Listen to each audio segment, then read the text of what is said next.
Welcome to the Car 247. By now, you've all seen that viral YouTube video screaming about cars becoming uninsurable in 2026. In the comments section, a war zone. Half of you said it's fake, AI-generated trash. And honestly, you were right to call it out. That video was a cocktail of recycled headlines, lazy guesses, and pure fantasy. But here's where things get interesting. Instead of just laughing it off, we went down the rabbit hole. We spoke to brokers who actually signed the policies. We dug into repair network data, salvage auction trends, industry analysis, the stuff that never makes it into clickbait videos. And guess what?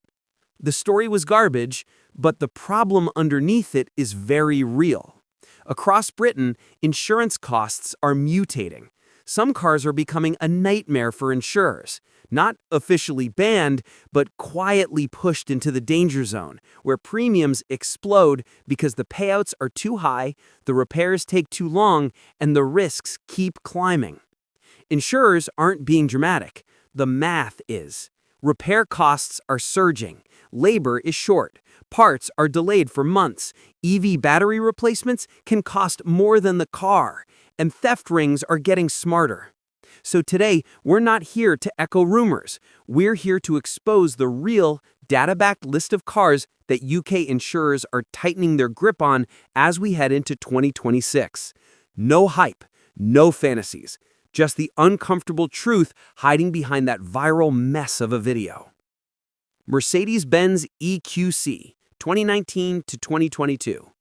Now, let's talk about the Mercedes-Benz EQC, a car that perfectly exposes the brutal reality of the UK EV insurance crisis. The EQC entered the market as Mercedes' big electric statement, but today it's become something very different, a financial boomerang for UK insurers. Why? Because this is the textbook example of an electric SUV where the repair costs have completely overtaken the resale value, and insurers absolutely hate that equation. Start with the hardware. The headlights aren't just headlights. They're 2,000-pound-plus adaptive LED units loaded with sensors.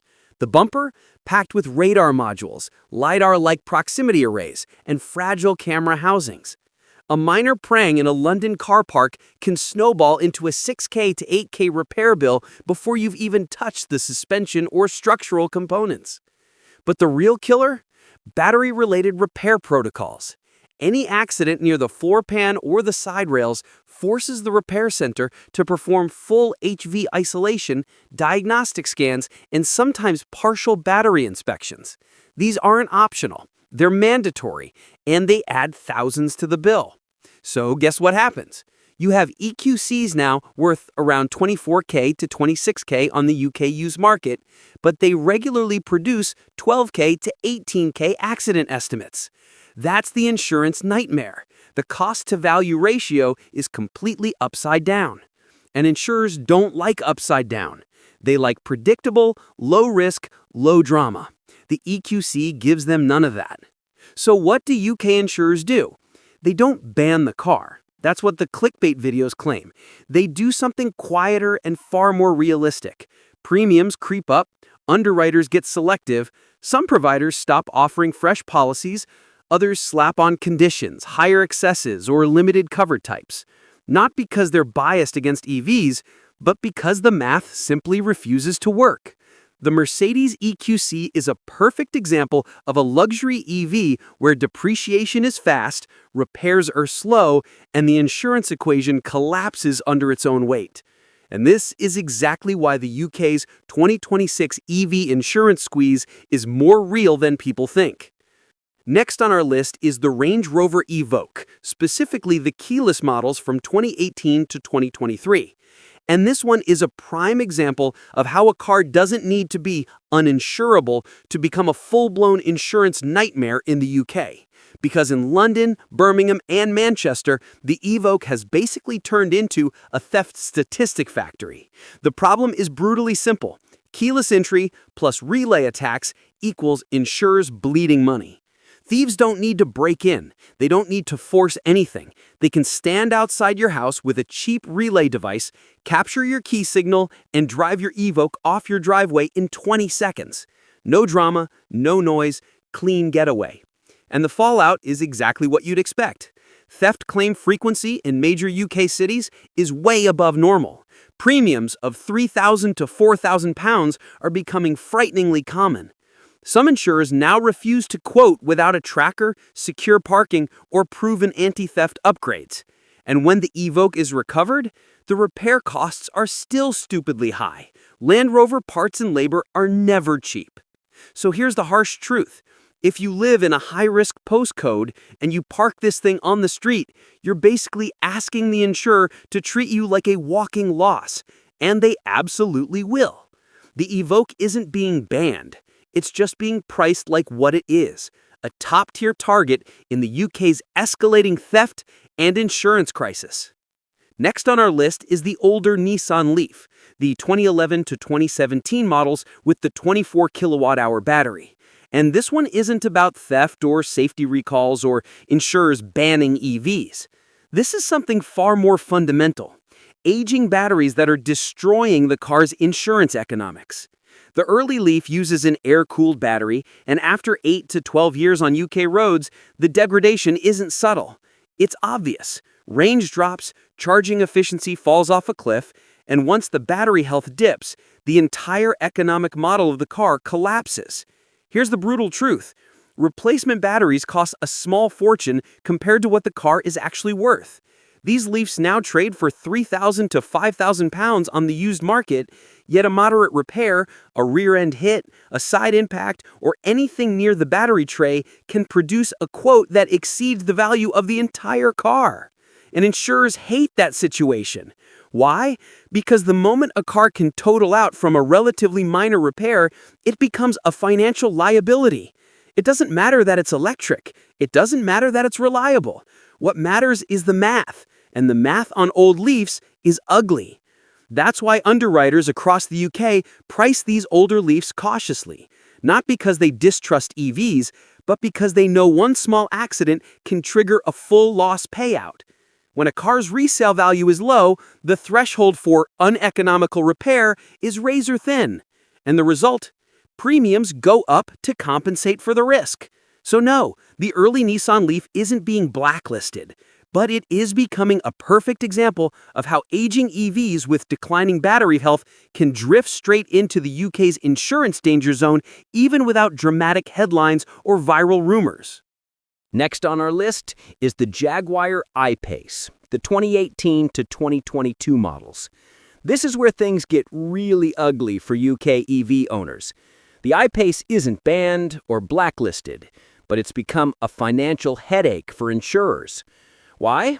Because this car hits every danger point for insurance math: steep depreciation, sky-high repair costs, and complex EV systems. Start with depreciation. The I-Pace loses value faster than almost any other premium EV in the UK. A £65,000 new car can drop to £15,000 to £18,000 in just a few years. Combine that with expensive, unpredictable repairs, and insurers know one accident can easily wipe out the car's value. Battery cooling issues are a recurring nightmare. When the cooling system fails, replacement isn't cheap. It's thousands out of warranty, and delays for parts are notorious, sometimes stretching weeks, even months. Even small accidents become insurance nightmares. The I-Pace's aluminum body panels, complex electronics, and strict EV battery inspection protocols mean minor bumps can quickly produce repair bills that exceed the car's current value. Insurers aren't being dramatic here. They're being pragmatic. A slightly damaged I-Pace can turn into a total loss on paper. So premiums creep higher, reflecting the risk. The I-Pace perfectly illustrates the UK insurance dilemma with premium EVs. Fast depreciation, expensive repairs, and complex electronics make underwriters extremely cautious, even if the car isn't officially uninsurable. Next on our list is the Tesla Model S, the 2014 to 2018 models. Tesla early adopters, listen up. This isn't about theft, recalls, or clickbait blacklists. This is about insurance math gone wrong. The problem? The early Model S is expensive and unpredictable to repair. Insurers are staring at claims that are way above the UK average, and that makes pricing these cars a nightmare. Here's why. Limited Tesla-approved repair network in the UK means even minor accidents can take weeks to fix. Long parts wait times delay repairs and increase claim costs. Aluminum bodywork isn't cheap to replace, and regular body shops can't touch it. Older drive units and battery packs are now approaching end of life, meaning a minor collision near the battery could trigger costly inspections or replacements. Insurers aren't refusing coverage outright, but the reality is harsh.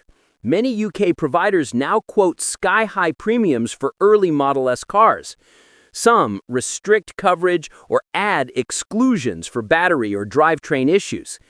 Even a small fender bender can make the insurer sweat, because any repair could easily blow out the expected payout out of the water. The early Tesla Model S illustrates exactly why luxury EVs in the UK are entering a new insurance reality. Unpredictable repair costs, complex electronics, and a scarce repair network force premiums higher and make insurers extremely cautious. And finally, the last car on our list is the BMW i3, covering the 2014 to 2019 models. This little city EV might look harmless, but for UK insurers, it's one of the most consistently problematic cars on the market. Not because it's unreliable, the i3 is mechanically solid, but because the repair economics are brutal. Here's the harsh reality. Its carbon fiber body structure makes even minor repairs extremely expensive, often costing more than the car's current value. Repairs require specialist labor, and regular body shops simply cannot handle the work. Battery inspections are mandatory after most impacts, adding thousands more to repair bills. Today, many UK i3s trade for less than the cost of even moderate repairs. Insurers see that and respond accordingly. Premiums are higher to reflect the risk, underwriting rules are stricter, and even though insurers don't refuse coverage outright, the i3 is treated as a high-variance insurance risk. For drivers, that means your quirky little city EV can cost far more than you expect to insure, purely because of how it's built and the realities of EV battery economics. None of the cars on our list are truly uninsurable in Britain. But make no mistake, they're expensive to insure, and for very good reason. The cost of repairing or replacing damaged parts has skyrocketed, EV batteries and specialist labor are costly, and insurers are forced to respond by tightening underwriting, imposing security conditions, and hiking premiums. If you own any of these vehicles, especially in high-theft postcodes, or if you rely on street parking, you're already feeling the pinch. The lesson is simple. Before buying any used EV or premium SUV, check the insurance first. In 2025 to 2026, it's often the repair costs, not the car itself, that will break your budget. So, which car on this list shocked you the most? Drop it in the comments below. We want to know. And remember, always check insurance before you buy. It might seem boring now, but it could save you a world of pain down the line.